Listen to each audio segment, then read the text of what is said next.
90चं बालपण. पैशाने गरीब होतो आम्ही, पण आठवणींनी खूप श्रीमंत होतो.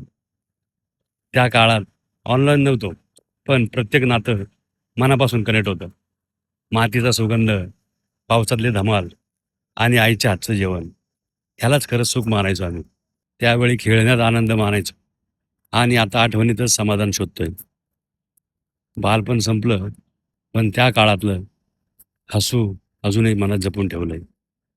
घर लहान होतं, पण मन आणि नाती खूप मोठी होती. तेच होतं 90चं खरं सौंदर्य. आता महागड्या वस्तू आहेत, पण त्या काळासारखी मनाची श्रीमंती नाही. त्या जुन्या दिवसांची आठवण आली की कळत नकळत डोळ्यात पाणी आणि ओठांवर हसू येतं. 90चं बालपण म्हणजे आयुष्याचा असा अध्याय जो संपला तरी कधी विसरता आला नाही. त्या काळात वेळ मित्रांसाठी होता आणि आज वेळ असूनही माणसं नाहीत.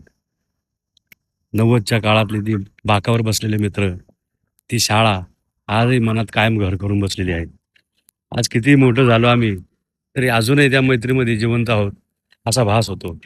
आणि खरंच माणसाला जगण्यासाठी शाळेतली मैत्री ही खूप महत्त्वाची असते.